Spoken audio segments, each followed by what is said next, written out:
Bienvenidos a Club de Prensa en NTN 24. Transmitimos desde Washington, a 3 cuadras de la Casa Blanca. Y no olviden ustedes que al final de este programa pueden encontrarlo completo, pueden encontrar partes en nuestra página de Facebook, también por nuestra cuenta de Twitter, y el audio, por si lo quieren escuchar, lo pueden oír ustedes en SoundCloud.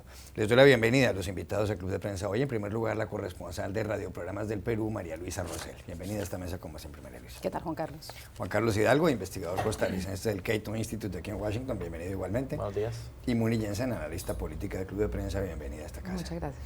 Y quiero empezar con usted, Muni, porque hay en Colombia una noticia que ha causado mucha inquietud. La corresponsal del diario El Mundo de Madrid, que es además columnista del periódico bogotano El Tiempo, el rotativo, el periódico más importante de Colombia, Salud Hernández Mora, desapareció el fin de semana. Ella estaba haciendo un reportaje en el Tarra, en la zona del Catatumbo, en el noreste del país, en una zona próxima a la frontera con Venezuela, en donde además opera regularmente el segundo grupo guerrillero colombiano, el Ejército de Liberación Nacional, mejor conocido como el ELN. Salud Hernández es muy famosa en Colombia porque ha hecho muchos reportajes en zonas guerrilleras y ha sido muy crítica de las guerrillas en sus columnas, no solamente de las FARC, con la que se llevan a cabo negociaciones desde hace casi 4 años en La Habana, negociaciones de paz, sino también con el ELN, ha escrito mucho sobre el ELN, guerrilla con la que no ha empezado aún lo que se llamaría la fase pública de negociaciones. Lo cierto del caso es que para muchos medios de comunicación, Salud Hernández está secuestrada, pues no aparece desde el sábado. ¿Qué tanto puede afectar esta desaparición de Salud Hernández, este presumible secuestro de Salud Hernández, en las negociaciones con el ELN? Y yo no sé si pueda influir incluso en el curso de las negociaciones con las FARC. Bueno, en primer lugar, una condena y solidaridad con Salud Hernández y ojalá que aparezca muy pronto y en buena salud. Creo que es un acto deplorable por parte de quien la haya secuestrado, quien haya privado de su libertad. Y por otro lado, sí es un golpe muy grande, es un secuestro de alto perfil que afortunadamente hace mucho tiempo no había en Colombia, no solamente el secuestro de una periodista muy conocida en Colombia, sino una periodista que representa también un medio internacional. El foco internacional es lo que en este momento debe tener muy preocupado también al gobierno.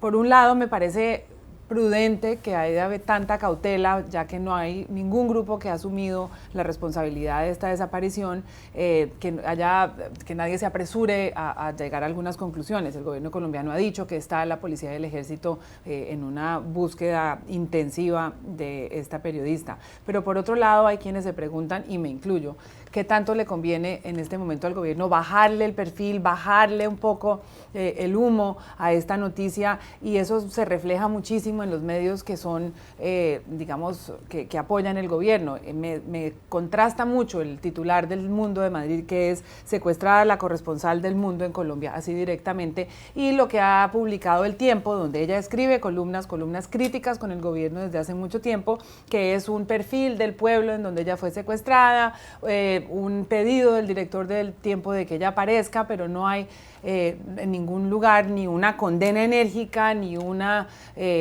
digamos, ni llamar las cosas sin comillas, dicen que está retenida o desaparecida. Entonces, creo que es un momento muy sensible para el presidente Santos. Creo que el manejo que él le dé a esta noticia, a este secuestro, va a determinar en gran parte lo que avancen o no los diálogos con el ELN, la solidaridad del pueblo colombiano está más con Salud Hernández en este momento que con el pueblo, con el gobierno de Colombia. María Luisa Rosell.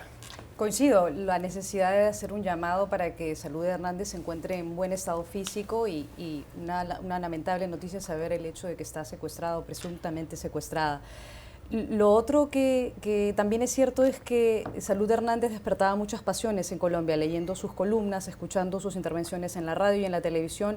Era una periodista muy seguida, muy respetada, un referente para el periodismo en Colombia, pero al mismo tiempo una serie de periodistas y colombianos en general, y el gobierno también, por supuesto, era muy crítica de cómo ella se refería no solamente al actual gobierno, sino también a anteriores presidentes. Ha criticado a muchos durante sus columnas. Sin embargo, en ese momento creo que la importancia y la prioridad es en unirnos todos y esperar que Salud Hernández efectivamente aparezca y aparezca bien. Salud Hernández, Juan Carlos, además llegó a Colombia ya hace varios años, y era muy crítica en un momento dado de los gobiernos colombianos, pero hay que decir además que es colombiana. Ella, el gobierno le dio la nacionalidad, el pasaporte colombiano, y desde entonces ha sido una periodista para un sector de la sociedad colombiana muy, muy querida. Otra gente la critica muchísimo, es muy polémica y por supuesto genera, sus columnas no dejan indiferente a nadie. Sí, una voz disonante dentro de la casi que unanimidad que muchas veces se encuentra en la prensa colombiana, que tiende a ser muy pro-oficialista. Ella, con su columna los domingos, muy incisiva contra el gobierno de Santos, muy crítica del proceso de paz. Yo la leo a menudo y bueno, anoche cuando me enteré de la noticia fue bastante impactante. Esperemos de que esté bien, esperemos de que pronto sea liberada si en verdad se confirma lo de su secuestro. Y resulta un tanto irónico el hecho de que ella, que es una enemiga pública del proceso de paz, bueno, que su secuestro básicamente va a terminar enterrando cualquier posibilidad de una negociación con el ELN, ¿verdad? Que si es que se confirma que en verdad ellos son los que la tienen retenida. María Luisa, hay noticias en el Perú, porque anoche tuvo lugar un debate televisado, el primer debate televisado entre los dos candidatos presidenciales. La segunda vuelta de estos comicios y la definitiva tendrá lugar, se llevará a cabo el 5 de junio. Están convocadas a las urnas 22 millones de peruanos. Bueno, se enfrentaron la candidata de Fuerza Popular, Keiko Fujimori, y el candidato de Peruanas por el Cambio, el exministro Pedro Pablo Kuczynski. Esencialmente lo que ocurrió en el debate, que por otro lado se significó en Piura, no en Lima, sino en la ciudad de Piura, esencialmente lo que se dijeron fue lo siguiente. El señor Kuczynski le dijo a Keiko Fujimori, le recordó casos de corrupción en el gobierno del padre de ella, Alberto Fujimori, y le preguntó que en dónde estaban los 6.000 millones de dólares que se malgastaron durante esa administración, y fue muy crítico. En cierto modo dijo, si llega Keiko Fujimori al poder, vamos a volver a la corrupción, va a volver la corrupción al Perú. La señora Fujimori le dijo a Kuczynski que si él gana las elecciones, él terminaría favoreciendo a la gente adinerada, a las grandes empresas, a los grandes bancos, a las grandes corporaciones. Él además fue en un momento dado banquero. Según las encuestas, y esta es la encuesta de Ipsos, si las elecciones fueran hoy, Keiko Fujimori obtendría el 52,6% de los votos y Pedro Pablo Kuczynski el 47,4% de los votos, una diferencia de casi 5 puntos porcentuales a favor de Keiko Fujimori. ¿Va a ser esto así? Bueno, yo creo que tanto el debate como las encuestas demuestran que Keiko en este momento tiene muchas posibilidades para ganar. El resultado de este debate, sin embargo, muestra también que Keiko, por más que se esfuerce y haga un gran trabajo para sacar la nube que pesa sobre ella con el apellido de su padre y con lo que significó el gobierno de su padre, sigue esa nube y ese peso y ese apellido estando sobre ella. Y Pedro Pablo Kuczynski lo sabe muy bien, aprovechó este debate para nuevamente restregarle eso y decirle, bueno, ¿qué puede hacer usted si usted fue la primera dama de un gobierno corrupto? Y esa frase yo creo que ha quedado muy presente después del debate. Sin embargo, a la hora de la hora, entre los peruanos que están indecisos o los peruanos que no necesariamente apoyan a Keiko Fujimori, tampoco están completamente convencidos de Pedro Pablo Kuczynski y de sus posibilidades de llegar a la presidencia. Pedro Pablo Kuczynski ha hecho un esfuerzo muy grande por ir al interior en las últimas semanas porque ve que había un empate y ahora vemos que hay una diferencia que favorece a Keiko en las últimas encuestas. Él ha hecho un esfuerzo muy grande por acercarse al pueblo, a la gente en el interior del país. Sin embargo, las encuestas reflejan que el segmento AB, es decir, el segmento de la clase media y media alta, está con Pedro Pablo Kuczynski y que el sector más popular, los sectores más pobres en las zonas rurales, incluso en las zonas de la capital y en las zonas de la costa, en las zonas urbanas, están con Keiko Fujimori, la gente de las clases populares. Y yo creo que con un 10% de indecisos vamos a conocer recién los resultados finales, probablemente el día de las elecciones, porque hasta el día de las elecciones no vamos a saber qué va a pasar con ese 10%. Una cosa que sí me llama mucho la atención es que pese a las investigaciones que está haciendo la Fiscalía Antidrogas en este momento sobre Keiko Fujimori y sobre unos presuntos casos de lavado de dinero, lavado de activos, en el Perú eso no parece hacerle mella a ella, sigue con un 50%, más del 50% del electorado está a favor de ella.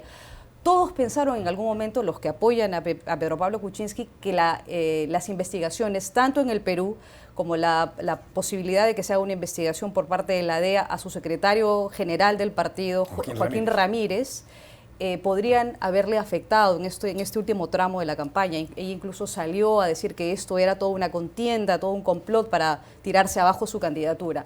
Sin embargo, vemos que en las encuestas eso no pareciera ser el caso. Sin embargo, sí pienso que es muy grave que ella mantenga todavía a este señor Joaquín Ramírez dentro de su partido.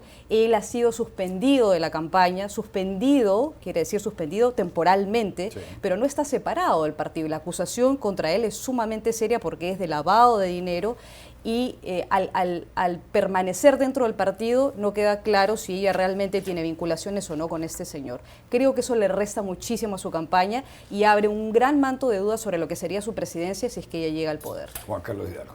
Sí, a mí lo que me llama la atención de esta segunda vuelta electoral de Perú es el espacio tan prolongado de tiempo entre la primera vuelta y la segunda vuelta. Son casi que 2 meses. Sí. Pero bueno, hemos visto una tendencia en las encuestas de que ha sido un empate técnico hasta ahora. Habrá que ver si esta ligera ventaja de Keiko Fujimori se mantiene y especialmente a dónde se decanta este 10% del voto que se declara indeciso, ¿verdad? Usualmente esta gente tiende a tener cierta preferencia que se manifiesta en el último momento y entonces eso podría ciertamente terminar de definir la elección, particularmente cuando la distancia entre PPK y Keiko Fujimori es tan poca. Yo, por supuesto, que simpatizo más con la figura de PPK.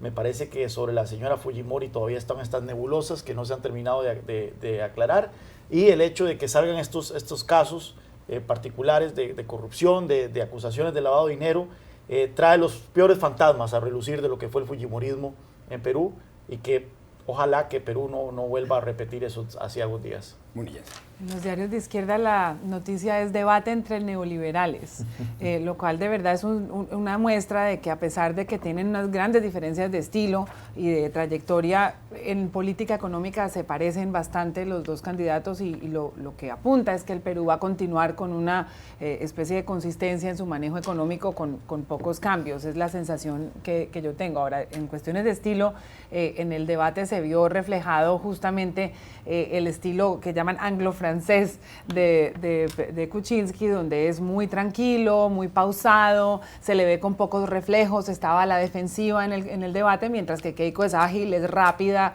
sabe atacar y tiene un poco más de cintura para debatir. La pregunta primero es ¿qué tanto realmente valen los debates como herramienta de decisión? Y creo que también el hecho de que a ella no le haya afectado tanto la acusación de su jefe de campaña es porque la gente que apoya a los Fujimori lo apoyan irrestrictamente y son votantes muy leales. Ahora, entre los indecisos, creo que es una cuestión que se va a decidir por el estilo más que nada. Ya regresamos a Club de Prensa. Volvemos a Club de Prensa en NTN 24 desde Washington. Se habla muchísimo aquí en Estados Unidos y en el mundo, Muni, sobre el señor Donald Trump, el virtual candidato republicano a las elecciones del próximo 8 de noviembre. Hay un artículo que llama la atención, que publicó este domingo el periódico The New York Times, escrito por Sean Vilent, y el título es si el señor Trump rompe o destruye al gran partido, al Grand Old Party, que es el Partido Republicano, esa no sería la primera vez que pasa en la historia de los Estados Unidos. Y da algunos ejemplos el señor Vilent. Por ejemplo, en la elección de 1800, estaba en el Partido Federalista, era el partido del presidente John Adams, fue el segundo presidente de Estados Unidos fue John Adams, su hijo John Quincy Adams también lo fue, y del Partido Federalista, de ese partido también formaba parte Alexander Hamilton, que fue el primer secretario del Tesoro. Al señor Hamilton, entre otras cosas, le dio, siendo él un inmigrante, porque había nacido en el Caribe, le dio porque debería ponerse en marcha una ley por la cual se pudiera expulsar a los inmigrantes de este país. Eso en cierto modo rompió el Partido Federalista y por eso el tercer presidente de Estados Unidos fue Thomas Jefferson, que no estaba de acuerdo. Muy bien. La otra ocasión en que un partido desapareció fue el partido de los Whigs, a mediados del siglo XIX, alrededor de 1850, porque un sector de los Whigs se alineó con los esclavistas. Y eso permitió que surgiera el Partido Republicano y, entre otras cosas, que ganara las elecciones en 1860 el señor Abraham Lincoln, el mejor presidente que hubo en el siglo XIX en Estados Unidos, que además ganó la guerra civil y logró abolir la esclavitud. Hará lo mismo Trump con los republicanos, va a acabar Trump con el Partido Republicano. Si uno mira esta tendencia histórica, lo que llama la atención es, primero, que los que son xenófobos, antiinmigrantes y racistas tienden a morir. Ojalá así sea en este caso, aunque parece que las condiciones ahora son diferentes. Lo que ha hecho Trump, yo creo que los que dicen que Trump ha partido el Partido Republicano, quizás yo pensaría al revés, y es que el Partido Republicano está roto y por eso se generó un espacio para Trump que, como dice el artículo, lo que hizo fue explotar esas debilidades, tratar de canalizar el odio y el descontento de la base ante los cambios culturales que ha habido en Estados Unidos y a la vez romper con con lo que llama el artículo la ortodoxia económica del Partido Republicano, porque Trump no coincide para nada o en gran parte con lo que ha sido el esquema neoliberal y de gobierno pequeño y es supremamente anticomercio, que es algo que no ha sido tradicionalmente del Partido Republicano. Lo llamativo es que si uno sigue con ese razonamiento, pues entonces Trump simplemente va a ser el último republicano y va a nacer otro partido. Lo que no veo es cómo del Partido Republicano actual vaya a surgir algo diferente, porque está tan supremamente atomizado que no se le ve ningún tipo de estructura como para que puedan hacer otra ideología con otro nombre que un día aparezca en un artículo de periódico. Juan Carlos Hidalgo. Sí, más bien ahí lo curioso es la estabilidad del sistema político estadounidense. Se cuentan con los dedos de la mano cuántas veces un partido ha desaparecido en Estados Unidos en más de 240 años de vida republicana.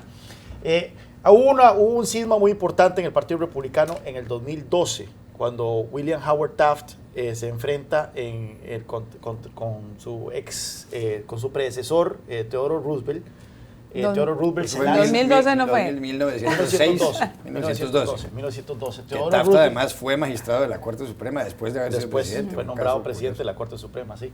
Theodore Roosevelt se lanza contra su sucesor y esto divide el voto republicano y hace que Woodrow Wilson gane la elección, pero en esa elección se partió por completo el Partido Republicano, luego recuperaría el poder en 1920 con Harding, expresidente Harding. Pero este tipo de cismas se ha presentado también en el Partido Demócrata. En el Partido Demócrata esto se dividió a partir de 1948 más o menos por el tema de la segregación racial. Los segregacionistas eran parte de ese partido y a partir de 1948, cuando el expresidente Truman empieza a hablar en contra de la segregación racial, es que este grupo empieza a postular candidatos independientes, los llamados Dixiecrats, que están concentrados en el sur de Estados Unidos, y esto hizo que a los demócratas les costara mucho, fueran perdiendo gradualmente el voto del sur, y esto se consolidó, y actualmente, por ejemplo, lo que era antes sólido demócrata, que era el sur de Estados Unidos, hoy es voto republicano sólido. Esto ocurre de vez en cuando. Yo me encantaría, en verdad, ver un cisma en el Partido Republicano que beneficie al Partido Libertario. El Partido Libertario de Estados Unidos es un partido muy pequeño, obtuvo un 1% del voto en la elección pasada, pero este año tiene un tiquete que está llamando mucho la atención, un tiquete presidencial liderado por Gary Johnson, que es exgobernador de Nuevo México, con un exgobernador de Massachusetts como su running mate, como su vicepresidente. Así que quien quita un quite, y el hecho de que haya dos personas tan impopulares como candidatos a presidente va a hacer que se haya una tercera opción. Pero ha pasado algo, y ha pasado un poco inadvertido durante la última semana, y es que el Partido Republicano adhirió a Donald Trump.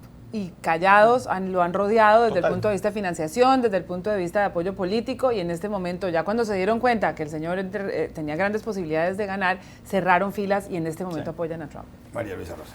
Sí, yo coincido mucho con el hecho de que Donald Trump ha capitalizado en el hecho de que el Partido Republicano ya estaba fraccionado antes de que comenzara este proceso electoral. Los republicanos están divididos desde la elección anterior de Barack Obama, divididos y con muchas dificultades de poder unificar el partido. Donald Trump ha capitalizado las dificultades que tienen los republicanos en el interior de su partido y en el hecho de que los votantes estadounidenses no se han ajustado al cambio demográfico por el que atraviesa Estados Unidos. Y entonces ahí lo que va a pasar a partir del 2017, pase lo que pase en las elecciones de noviembre de este año, es que el ala de la derecha, especialmente el ala más recalcitrante del Partido Republicano, se va a subdividir en pequeños grupos y van a sobrevivir aquellos, especialmente los que lancen sus candidaturas a gobernaciones o en el Senado o en la Cámara Baja, aquellos que tengan políticas mucho más de derecha, mucho más nacionalistas, por decirlo de alguna manera, y van a quedarse arrinconados aquellos que sean centristas. La pregunta es si en el 2017 Hillary Clinton va a lograr capitalizar ese voto centrista que no va o que no coincide con las políticas nacionalistas y populistas de Donald Trump. Eso está por verse. Estaba pensando justamente eso, si será más bien que Hillary Clinton está fragmentando el partido, porque no se puede desestimar el apoyo que tiene Bernie Sanders, un apoyo que no se traduce, así sea la candidata,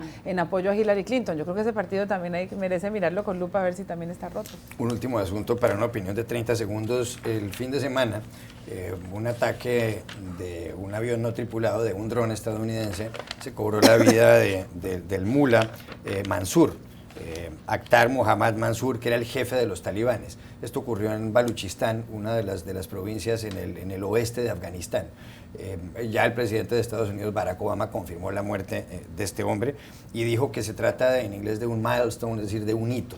El mulá Mansur había reemplazado al mulá Omar, que murió en el año 2013. ¿Es este un hito y va a producir algo con los talibanes? Porque en Afganistán estaban y en Pakistán han tratado a veces incluso de llegar a una negociación con los talibanes y esto no se ha logrado. ¿Qué tanto afecta esto y qué tanta razón tiene Obama? Bueno, cuando asesinaron al mulá Omar, que tomó un par de años en confirmar que efectivamente estaba muerto, no afectó mayor cosa la capacidad del talibán de seguir poniendo en jaque al gobierno afgano. En este momento los talibanes controlan una gran proporción del territorio afgano y esto no se afectó por el hecho de todas las rivalidades que salieron a relucir por el reemplazo del liderazgo del mulá Omar. Ahora, con el mulá Mansur muerto, habrá que ver si esto genera nuevamente rencillas internas dentro del talibán, pero despeja por completo cualquier duda de que hubiese alguna negociación posible con los talibanes y nuevamente resalta el papel de Pakistán como refugio y de los líderes talibanes. Nuevamente, Osama Bin Laden está en Pakistán, mulá Mansur está en Pakistán, mulá Omar está en Pakistán, y el gran problema ahí sigue siendo Pakistán. Ya regresamos al Club de Prensa. Volvemos al Club de Prensa en NTN 24 desde Washington. María Luisa, BBC Mundo publica una lista de sitios donde uno puede pasar la luna de miel. Dice que quieren hacer sugerencias los señores de BBC Mundo. Y en esencia plantean 5 alternativas. La primera, la ciudad Ho Chi Minh en Vietnam. La segunda, las montañas gaélicas en las tierras altas de Escocia. La tercera, España, puede repartirse el tiempo entre Toledo y en Andalucía, sobre todo la costa andaluza contra el mar Mediterráneo y contra el océano Atlántico. La cuarta, la nieve en el Canadá. Y la quinta, un retiro frente a los paisajes del Himalaya. ¿Cuál preferiría usted? Pues con mucho respeto a los señores editores de la BBC, todos estos lugares me parecen maravillosos. Yo elegiría un lugar muy al norte del Perú que se llama Punta Sal en Tumbes, y pasaría ahí una segunda luna de miel. ¿Punta Sal? En el norte del Perú. Playa, es una playa maravillosa. Es un rincón perdido hermoso. Juan Carlos Hidalgo. Bueno, yo voy a seguir el consejo. Ya me casé, ya hice la luna de miel, pero este julio voy a repetir el viaje. Voy a ir a las montañas gaélicas de Escocia, a ver qué tal. Munillas. Ahora las lunas de miel se hacen antes de casarse y ya para cuando se casan no tienen más destinos disponibles. Yo estoy de acuerdo con María Luisa, playa. Playa. Gracias a los tres. A ustedes los espero mañana en Club de Prensa.